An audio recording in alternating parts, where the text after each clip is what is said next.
Shalom, saudara yang kasih dalam kasih Tuhan Yesus Kristus. Baik, kita sama-sama membuka Alkitab kita. Ada dua bagian yang akan kita lihat bersama. Yang pertama dari Injil Lukas pasal 2 ayat 14 sampai 17. Lukas 2 ayat 14 sampai 17. Saya ajak kita membacanya secara bergantian. Saya baca ayat 14, saudara-saudara ayat 15. Nanti ayat 17 kita baca bersama-sama.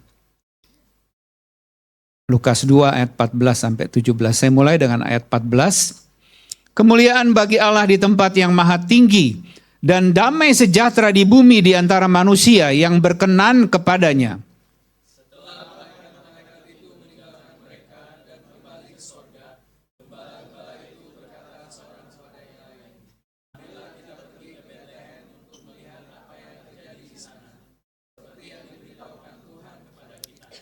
Lalu mereka cepat-cepat berangkat dan menjumpai Maria dan Yusuf dan bayi itu yang sedang berbaring di dalam palungan.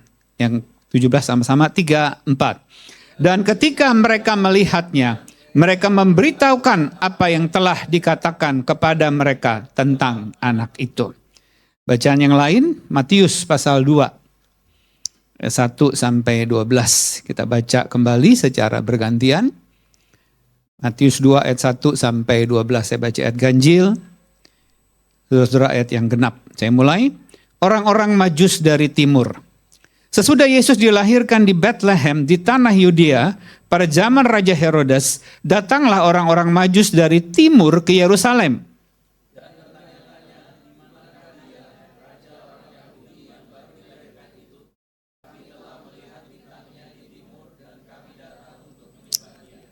Ketika Raja Herodes mendengar hal itu, terkejutlah ia beserta seluruh Yerusalem.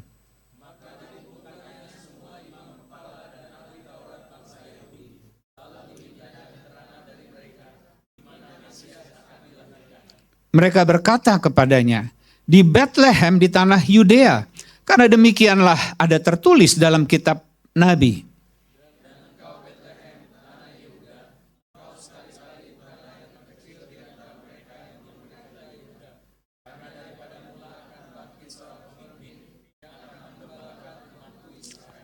Lalu dengan diam-diam Herodes memanggil orang-orang Majus itu dan dengan teliti bertanya kepada mereka, bila mana bintang itu nampak.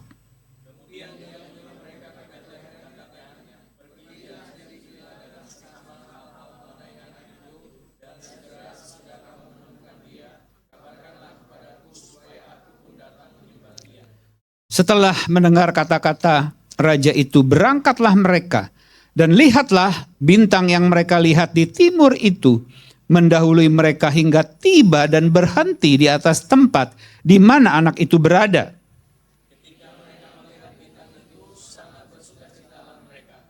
Maka masuklah mereka ke dalam rumah itu dan melihat anak itu bersama Maria ibunya, lalu sujud menyembah dia. Mereka pun membuka tempat harta bendanya dan mempersembahkan persembahan kepadanya, yaitu emas, kemenyan, dan mur.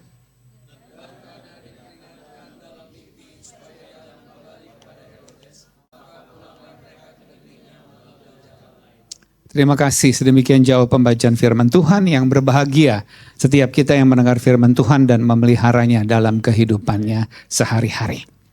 Tahun 1992 saya mengikuti ibadah Natal di Balai Sidang Senayan, Natal Kabupaten Simalungun. Saya jadi singer pada waktu itu, lalu yang berkhotbah seorang pendeta dari Indonesia Timur. Mengawali khotbahnya beliau berkata begini, Natal di Indonesia Timur ditandai dengan hadirnya 2 buah bintang. Yang kita tahu berapa bintang? 1. 1 bintang yang menunjukkan letak di mana bayi Natal itu dibaringkan. Bintang yang kedua, bir bintang. Kata dia di Indonesia Timur, Natal nggak lewat di situ kalau tidak ada bir bintang. Sambil minum bir bintang, mabuk-mabuk sedikit, lalu nyanyi malam kudus. Bagi saya bukan cuma 2 bintang, tapi 9 bintang. Yang 7 bintang itu munculnya di bulan Januari, alias puyer cap bintang 7. Karena ngutang di bulan November, Desember, begitu bulan Januari mau bayar, nggak punya uang, pusing, minum puyer cap bintang Di sebuah mall di mana ibadah Natal diadakan, ada satu aula kecil di situ, pintu terbuka, lalu dekorasi Natal lengkap ada di situ, ada patung atau boneka Yusuf, Maria, dan juga ada bayi Yesus. Tiba-tiba ada seorang pengunjung melihat boneka bayi Yesus, tertarik. Tanpa merasa bersalah, diambil. Dibawa keluar, meninggalkan ruangan itu. Lalu ketika ibadah akan mulai, seksi acara atau perlengkapan ngecek. Dan kaget ketika melihat bayi Yesus tidak ada di situ. Lalu sontak dia berteriak, Tuhan Yesus hilang, Tuhan Yesus hilang. Tuhan Yesus hilang. Ketika bayi itu tidak ada, baru berpikir atau menyadari bahwa Tuhan Yesus hilang. Tapi tahukah saudara-saudara energize bahwa ada begitu banyak Natal di mana Tuhan Yesus tidak hadir di situ. Tapi tidak ada seorang pun yang menyadarinya. Tidak seorang pun yang menyadari. Kenapa? Karena fokus Natal bukan pada Yesus Sang Putra Natal. Tapi fokus Natal adalah kepada diri kita masing-masing. Natal yang dapat kado siapa? Kita, bukan Tuhan Yesus. Orang sibuk dengan apa? Performances, dance, pujian, vokal grup, pemain band, konsumsi. Bahkan anak saya pernah menghadiri ibadah Natal sebuah komunitas, pulangnya dikasih konsumsinya apa? Snack dan bir bintang. Keren ya? Fokusnya ke situ bukan ke Tuhan Yesus. Maka Tuhan Yesus tidak hadir di situ. Dan tidak seorang pun yang menyadarinya. Saya tanya saudara yang kasih, apakah Tuhan Yesus hadir dalam Natal, hari lahir dia yang dirayakan hari ini? Ketika kita fokus ke dia, maka dia hadir di tempat ini. 2-3 orang berkumpul dalam nama Yesus, artinya setuju, sungguh-sungguh memuliakan Tuhan, maka Tuhan hadir di tempat ini. Tema kita hari ini keren gitu ya, The Glory of Christmas. The Glory of Christmas, kemuliaan daripada Natal. The glory of Christmas is the Christ Himself. Kemuliaan dari acara Natal itu adalah Kristus itu sendiri. The Son of Christmas, the Prince of Christmas and His presence. Kemuliaan Tuhan adalah Dia sendiri, yaitu Kristus Sang Putra Natal. Dan kehadirannya di tengah-tengah kita, itu menjadi kemuliaan. Fokus kita ketika kita memuliakan Tuhan. Itulah yang dimaksud dengan perayaan Natal itu sendiri. Sehingga di setiap kali saya khotbah begitu ya, kalau ada sesi penerima tamu, begitu saya mulai khotbah, saya bilang sesi penerima tamu masuk. Biar yang terlambat menerima diri mereka sendiri-sendiri. Ya, atau kalau dalam kepanitiaan Natal, saya jadi panitia, saya ingatkan, begitu khotbah semua masuk. Supaya jangan terjadi selesai Natal yang ada tinggal capek. Apalagi kalau jalannya acara tidak sesuai dengan rencana, ribut satu kiri, kanan. Akhirnya tidak mendapat apa-apa. Hari ini saya secara cepat mengajak kita juga melihat tentang perjalanan para Majus menuju Bethlehem dari timur yang jauh. Nanti kita lihat kurang lebih berapa kilometer. Saya tanya saudara-saudara di tempat ini. Perjalanan mana yang paling menyenangkan bagi saudara? Next slide. Perjalanan mana yang paling menyenangkan bagi saudara? Pertama, ke sekolah. Karena saya lihat ada anak SMA-nya ya, saya dengar ya. Atau ke kampus. Ke tempat kerja. Nyanyi gitu nggak? Glory, glory, haleluya. Mau ke sekolah gitu ya. Atau bete, takut ketemu guru yang main kepret. Gitu ya. Guru sekarang jadi takut kan, karena begitu pegang jidat, masuk penjara ya, 5 tahun. Pegang hidung, seumur hidup kali di penjara. Kemudian perjalanan ke rumah. Setelah kuliah, setelah kerja, setelah sekolah, wah pulang ke rumah adalah pengalaman yang menyenangkan dalam perjalanan menuju rumah. Atau perjalanan ke resto. Atau perjalanan ke tempat kuliner, atau perjalanan ke mall, atau perjalanan ke gereja. Terus, atau perjalanan ke tempat liburan, sebentar lagi liburan. Ya jangan ada yang sebentar lagi dengar khotbah lalu pikirannya ke tempat liburan, gitu ya, nanti pulang nggak dapat apa-apa. Perjalanan ke rumah orang tua, kalau kamu tinggal di luar kota, di luar negeri, atau kamu punya rumah sendiri. Perjalanan ke rumah calon mertua, udah punya calon mertua, alias datang ke rumah pacar gitu ya, atau itu pengalaman yang paling menegangkan. Karena calon mertuanya jenderal gitu ya. Kumisnya aja ke atas, kayak nantangin Tuhan gitu kan. Atau ke rumah, titik-titik ke rumah apa tuh? Rumah Bapa di surga. Filipi 1:21 berkata, hidup bagiku adalah Kristus, mati adalah keuntungan. Harusnya ini yang kita rindukan. Di ibadah umum yang lalu saya cerita bahwa 7 tahun yang lalu saya operasi jantung bypass. Nggak bisa pasang ring seher pun nggak bisa gitu ya. Jadi harus bypass. Kalau orang mau operasi bypass kira-kira deg-degan nggak? Operasi kutil aja deg-degan gitu kan? Ini jantung akan dibelah, saya punya tulang rusuk. Tapi luar biasanya Tuhan memberikan ketenangan. Khotbah yang suka saya sampaikan kepada banyak orang. Tentang mati adalah keuntungan. Sekarang bicara sama saya. Sampai saya bingung. Kok saya nggak grogi, kok saya nggak takut. Jangan-jangan saya sudah mulai senjingping. Sakit jiwa menghadapi resiko kematian kok nggak takut gitu. Saya pikir nanti 2 minggu sebelumnya lah. Enggak juga. Dokternya orang Batak ngomongnya telak-telak bilang gini, Pak, ada 3 kemungkinan. Pertama, Bapak sembuh. Kedua, Bapak stroke. Ketiga, Bapak mati di meja operasi. Ya, karena dokternya orang Batak, jadi kalau ngomongnya straight to the point gitu kan. Tapi Tuhan beri ketenangan. Sampai ketika saya turun dari ruang perawatan menuju tempat operasi, ada teman-teman saya udah nunggu di situ tuh. Saya bisa melambai-lambaikan tangan kayak koruptor, gitu kan? Koruptor coba kalau lihat di televisi atau disorot kan gini kan? Kalau pembunuh bayaran dia tutup muka di sini. Ya kan? Perampok dia tutup. Kalau koruptor tuh begini gitu.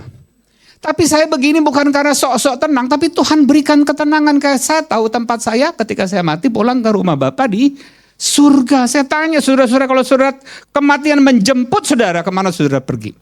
Life is short, death is certain, and eternity awaits. Hidup itu singkat.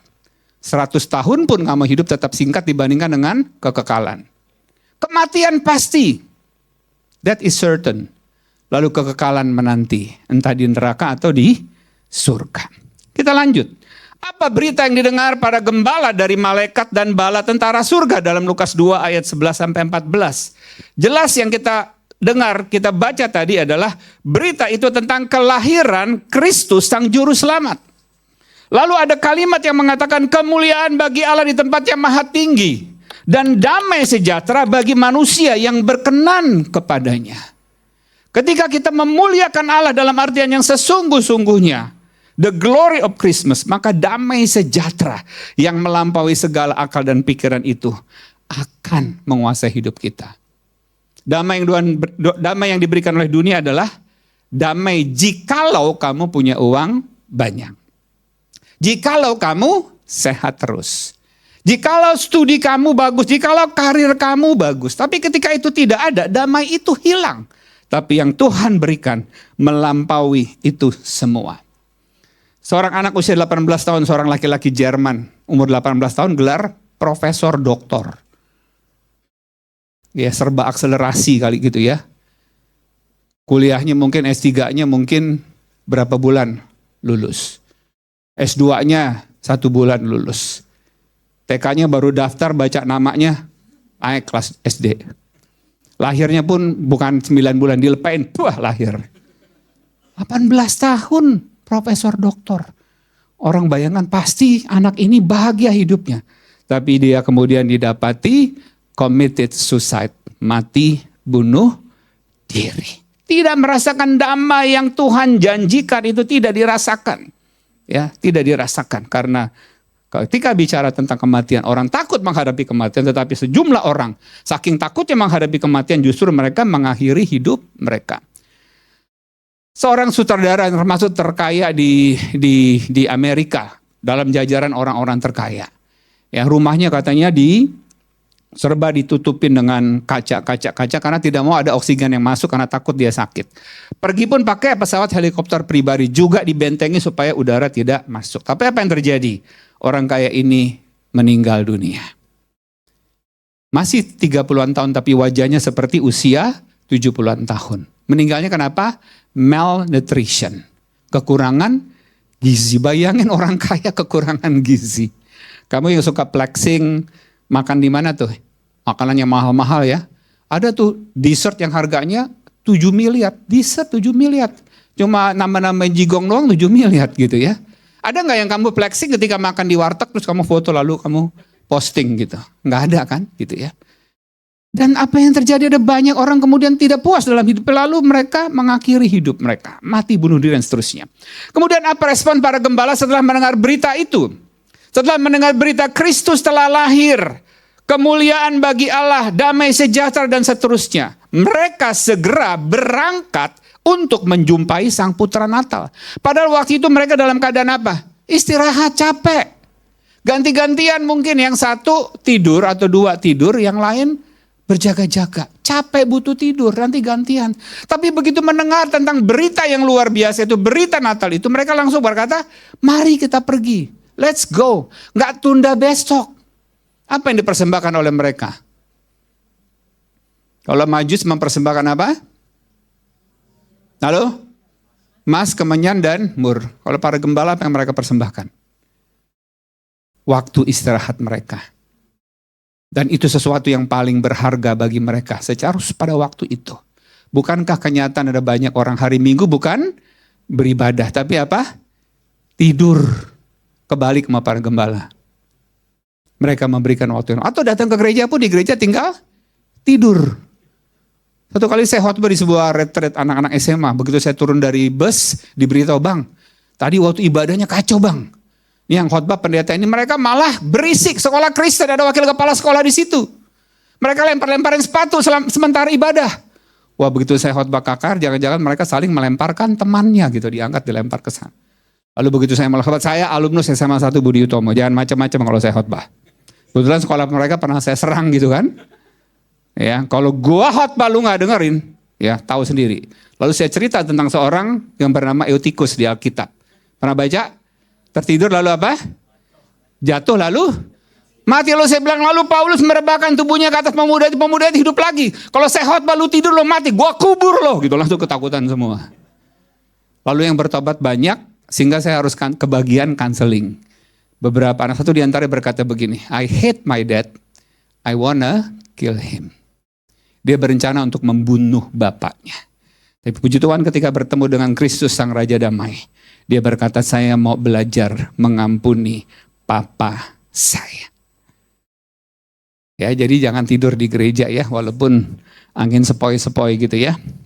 Yang kedua, mereka bersaksi tentang apa yang dikatakan malaikat kepada mereka. Ya, waktu malaikat ngomong sesuatu ketika mereka datang tiba di mereka ceritakan, ini bersaksi. Para gembala bersaksi. Terus saya bertobat terima Yesus Januari 1982, Tuhan mengingatkan saya, ada banyak teman saya itu yang preman-preman yang belum bertobat. Teman saya ada pembunuh bayaran, anak SMA loh ya, pembunuh bayaran. Kacau-kacau.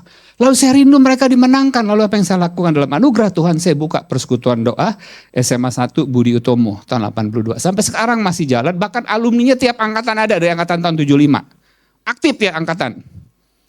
Dalam anugerah Tuhan saya rindu orang dengar firman Tuhan. Jumlah mereka bertobat. Teman saya yang pembunuh bayaran itu juga bertobat, tapi bertobatnya bukan di SMA. Di tempat, di gereja di mana dia ada, bahkan menjadi seorang pendeta yang Tuhan pakai. Anda bersaksi enggak? Karena saya lihat misi gereja ini luar biasa, ada departemen khusus misinya, bahkan ada sekolah misinya. Berarti clear sekali bahwa amanat agung Yesus Kristus itu diberikan untuk semua kita tanpa terkecuali. Tesis saya waktu itu tentang kelompok kecil, cell group, juga membahas Matius 28 ayat 16 sampai 20. Secara khusus the Great Commission itu tuh. Dikatakan, beritakan Injil, aku menyertai kamu sampai akhir zaman. Sementara para murid tidak hidup sampai akhir zaman, berarti perintah itu juga untuk kita. Beritakan Injil. Ya, beritakan Injil. Waktu saya ketua umum Persekutuan Mahasiswa Kristen IKIP Jakarta, program saya yang saya minta dilakukan oleh pengurus adalah setiap bulan harus menginjili minimal 1 orang. Harus menginjili. Bertobat atau tidak itu karya Roh Kudus, bukan karya kita. Tapi harus ambil inisiatif. Dan apakah kita sudah bersaksi lewat studi? Lewat pekerjaan kita. Dalam pergaulan kita. Sehingga orang boleh melihat tentang Kristus. Lalu kita ngomong tentang para Majus. Di Matius 2 ayat 2 dikatakan, we have come to worship him. Kita lihat, kita belajar tentang para Majus. Next slide. Ketika mereka melihat bintang itu dikatakan sangat bersukacitalah mereka. Bahasa Inggrisnya yang English Standard Version itu clear banget, lihat ya. Ada treble insist, penekanan. When they saw the star, they rejoice. Rejoice itu sukacita. Ditambah lagi exceedingly.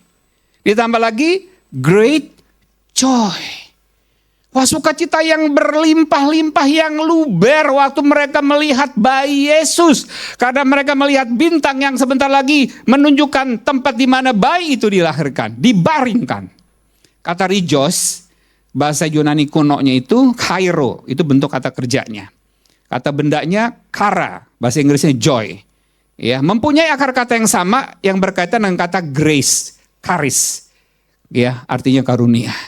Bersukacita karena karunia yang Tuhan berikan. Karunia yang Tuhan berikan kepada kita adalah keselamatan di dalam Yesus. Tidak seorang pun di antara saudara dan saya bisa terima Yesus kalau Roh Kudus tidak berkarya. Kalau saudara tidak mendapat anugerah. Saudara bisa percaya Yesus bukan karena saudara lebih baik dari orang lain. Ada banyak orang lebih baik dari kita. Atau sebaliknya, saudara bisa buka hati terima Yesus karena karya Roh Kudus, bukan karena saudara lebih jahat dari orang lain. Ada banyak orang lebih jahat dari kita. Saya punya teman dulu, ya suka silet-siletin muka orang gitu. Ya, tapi sampai mati dia nggak percaya Yesus karena anugerah Tuhan, karya Roh Kudus. Dan itulah yang memberikan sukacita ketika saudara tahu Alkitab mengatakan percaya Yesus pasti beroleh hidup yang kekal. Apalah artinya seorang memiliki seluruh dunia ini kalau mati jiwanya binasa. Tapi kalau kita sudah percaya Yesus, kita tahu kemana kita pergi. Kemudian anugerah Allah bagi para Majus.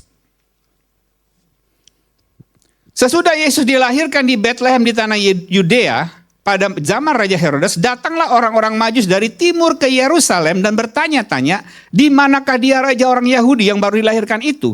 Kami telah melihat bintangnya di timur dan kami datang untuk menyembah dia.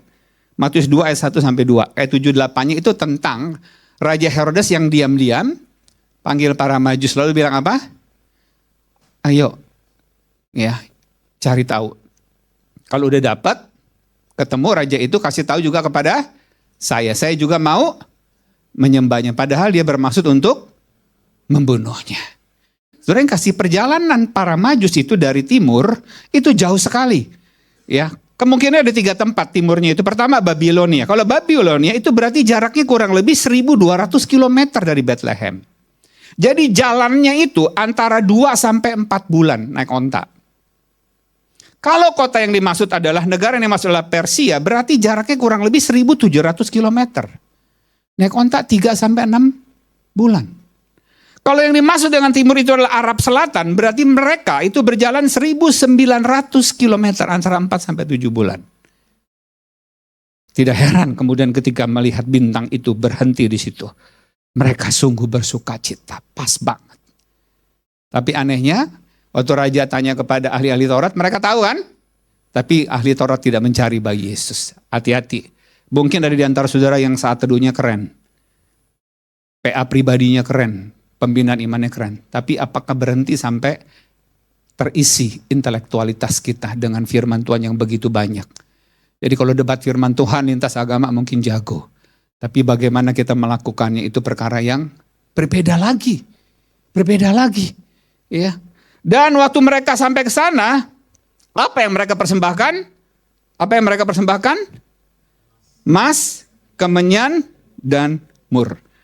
Kalau persembahannya adalah emas, kita setuju itu pemberian yang terbaik. Mur itu damar yang berbau harum. Tapi kemenyan, kalau lagi malam Jumat lagi nongkrong terus bawa kemenyan, kita ngomongnya gimana? Setan lewat gitu ya. Apakah kemenyan pemberian yang terbaik buat bayi Yesus? Di masa itu katanya menurut ensiklopedi, kemenyan itu adanya cuma di Kalimantan. Sebuah benda itu dianggap sangat berharga atau bahkan mungkin mahal. Salah satunya apabila benda itu langka, susah untuk didapat.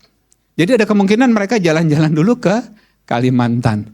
Beli jeruk Pontianak, bakmi Pontianak gitu ya. Baru mampir ke Bethlehem, memberikan yang terbaik. Tetapi kemudian kalau kita perhatikan dengan raja itu marganya marga purba, orang Batak Pak ternyata rajanya. Ya, purba itu alias pura-pura baik. Karena bilang cari tahu, kalau dapat saya mau menyembah, pura-pura baik. Ya, padahal dia masuk membunuh, hati-hati. Ada banyak kali tanpa kita sadari kita orang Kristen. Anak-anak Tuhan energize. Sepertinya kita mau menyembah dia. Tapi tanpa kita sadari kita sedang membunuh dia. Dengan hidup kita yang tidak jadi kesaksian. Malah jadi batu Bukan nggak banyak yang seperti itu, aktif di gereja, pelayanan luar biasa, kalau jadi WL lompat-lompat kadang-kadang bisa tembus ke atas gitu. Bahkan muda-muda udah khotbah, saya khotbah dari umur 17 tahun tuh saya bertobat, ya khotbah di SMA. Tapi hidup saya seperti apa? Itu soal yang berbeda lagi.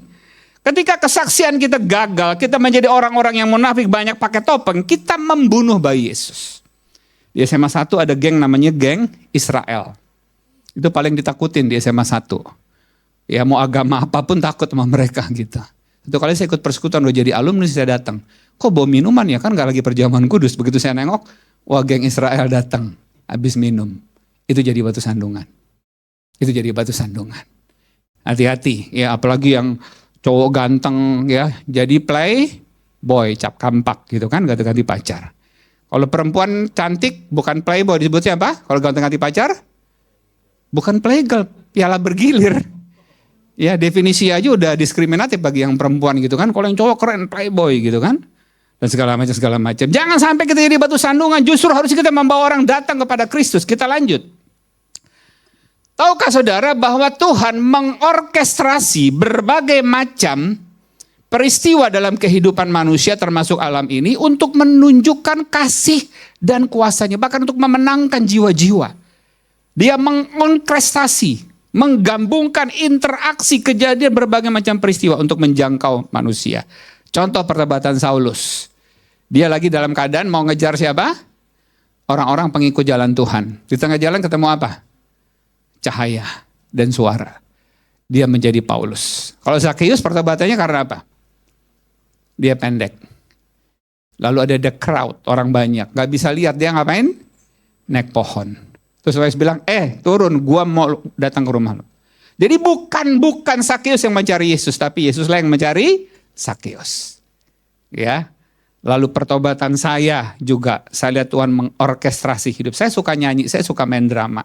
Lalu di persekutuan di mana oikumenis diadakan di Matraman Dalam, itu ada drama Natal, oratorium Natal, lalu saya ikut. Saya suka tuh ikut gitu. Tapi kemudian sebelum ikut, itu ada persekutuan dulu. Dan saya orangnya gak suka terlambat. Jadi kalau saya nebak-nebak kapan saya harus datang, mungkin saya terlambat. Jadi saya ikutlah persekutuan, dengar firman Tuhan. Berikutnya masuk dalam kelompok kecil, lalu saya bertobat terima Yesus. Ada orang bertobat lewat sakit kanker. Lewat orang tuanya bangkrut dan berbagai macam peristiwa Tuhan memanggil. Kita terus. Waduh, waktunya udah berkejar-kejaran nih ya. Respons para Majus adalah bentuk penundukan diri di bawah otoritas Allah. Maka masuklah mereka ke dalam rumah itu dan melihat anak itu bersama Maria ibunya, lalu sujud menyembah dia. Mereka membuka tempat harta bendanya dan mempersembahkan persembahan kepadanya, yaitu emas, kemenyan, dan mur. Kalau gembala memberikan waktunya, para Majus memberikan yang terbaik yang bisa mereka persembahkan. Termasuk waktu mereka, kalau betul itu 3-4 bulan. Tenaga mereka, uang mereka, bahkan mungkin juga nyawa mereka. Karena dalam perjalanan di padang pasir ada resiko mereka akan dirampok atau dibunuh. Mereka siap untuk itu. Kita lanjut. Kristus Yesus yang lahir di Bethlehem adalah Raja orang Yahudi. Raja atas segala raja. Yang mati dan bangkit bagi saya, bagi saudara, manusia berdosa. Di sekolah di mana saya pernah ada, sekolah Atalia, beberapa tahun yang lalu kita mengadakan Natal, ibadah Natal, tapi dekorasinya apa? Bayi Natal, ujungnya salib. Temanya apa? From Bethlehem to Calvary. Maka itu tidak pantas kalau kita merayakan Natal lalu berfoya-foya, menghabiskan uang yang tidak perlu. Padahal kita tahu ujungnya adalah Kristus mati bagi kita untuk menyelamatkan kita. Kemudian bukti Jesus story dalam Man Story. Yang pertama, sejumlah museum di beberapa negara memiliki bukti fisik kehadiran Tuhan Yesus di dunia ini. Ada museum Alkitab di Washington DC, di Vatikan, di Inggris dan sebagainya. Jadi secara sejarah pun bisa dibuktikan ada. Kalau ada orang-orang yang pendekatannya secara saintifik, ada. Yang kedua, penampakan diri Tuhan Yesus di depan para murid dan juga kepada 500 orang sekaligus. Kalau kita baca di 1 Korintus 15 ayat 5 sampai 8. Saksian itu sah kalau disaksikan oleh 2 atau 3. Ini 500 orang menyaksikan kebangkitan Kristus. Tetapi yang jauh lebih indah lagi, kalau penampakan diri Tuhan Yesus juga kita alami. Waktu saudara dan saya buka hati terima Yesus. dan dia mengubah hidup kita. Kita lanjut. Orang lain melihat Tuhan Yesus yang hidup ketika melihat hidup kita. Orang lain melihat kemuliaan Natal, kemuliaan Kristus ketika melihat hidup kita. Apakah itu terjadi? Yang lain nyontek, saudara nggak nyontek. Yang lain nyogok ke dosen supaya nilainya bagus, saudara enggak. Mereka melihat Kristus. Orang mungkin bisa menolak bukti-bukti kebangkitan Tuhan Yesus yang tertulis di Alkitab, bahkan yang ada dalam sejarah dunia. Tapi mereka nggak mungkin bisa membantah ketika mereka melihat Kristus yang sudah mengubah hidup saudara dan saya. Pendeta Martin Marehareva dari GKRI. Dulunya preman yang ditakutin di SMA Negeri 4. Ya, orang Nias. Tapi bertobat terima Yesus. Pakai kacamata, tampangnya culun. Tapi kejahatannya tidak culun. Dia bertobat dan jadi hamba Tuhan, menjadi pendeta yang Tuhan pakai luar biasa. Orang lihat saksi hidup. Seorang pendeta, istrinya tabrak mobil. Pakai pakaian baru bangun tidur, pergi ke ATM di Rawamangun. Tiba-tiba ada bus tabrak dia. Lalu ditinggal begitu aja. Pendeta cari-cari di mana istrinya. Ternyata sudah meninggal di RSCM. Dipertemukan dengan penabraknya. Untung bukan orang Batak, Pak. Kan supir Metro Mini biasanya orang Batak kan, ugal-ugalan gitu kan. Tapi apa yang terjadi? Supir Metro Mini udah ketakutan ketemu pendeta Samueli namanya. Dari GKI Layo. Tapi begitu ketemu, disalamin oleh pendeta ini dan berkata, saya mengampuni Anda. Sama seperti Kristus sudah mengampuni saya. Bayangkan pendeta. Ya, istrinya ditabrak lari, bisa mengampuni. Langsung supir itu dengan berkaca-kaca berkata, Pak boleh nggak kalau saya sudah keluar dari penjara, pergi ke gereja Bapak. Apakah orang terheran-heran ketika melihat hidup saudara? Kita lanjut 2 poin yang terakhir. Kemuliaan bagi Allah dan damai sejahtera bagi manusia. Yang pertama, jadi garam dan terang. Kalau saudara sudah terima Yesus, saudara tidak perlu diminta jadi garam, karena saudara sudah jadi garam dan terang. Dengan kata lain saya ingin mengatakan, mari buka hati kita menjadi palungan, kita undang Yesus masuk ke dalam hati kita. Kalau itu terjadi, kita jadi garam. Kita adalah terang. Kita jadi anak Allah, semua dosa kita disucikan. Dan damai sejahtera yang melampaui segala akal pikiran itu kita rasakan, kita nikmati. Yang kedua, berfungsilah sebagai garam dan terang. Jadi kalau saudara sudah terima, perintahnya bukan jadi garam, tapi berfungsilah sebagai garam dan terang. Ayat 16 dari Matius 5 berkata, supaya Bapamu yang di surga dipermuliakan. Kita mau memuliakan Kristus, glory of Christmas, dengan cara kita hidup berkenan di mata Tuhan. Kita tidak akan bisa hidup berkenan di mata Tuhan kalau Kristus belum tinggal dalam hati kita. Sebelum Adam dan Hawa jatuh dalam dosa, mereka dalam posisi pose non picare, dapat tidak berbuat dosa. Jadi waktu itu kalau dia mau menolak bujukan ular tadi, ularnya serem banget gede kayak gitu tadi ya, bisa. Tapi setelah mereka jatuh dalam dosa, posisinya berubah menjadi non pose non picare, tidak dapat tidak berbuat dosa, alias jadi budak dosa. Yang ketiga, setelah terima Yesus, posisinya kembali ke Adam dan Hawa mula-mula, pose non picare, dapat tidak berbuat dosa. Tinggal saudara mau ada dalam pimpinan Roh Kudus atau tidak untuk menyatakan kemuliaan Allah dimanapun saudara dan saya ada. Amin. Tundukkan kepala, kita berdoa.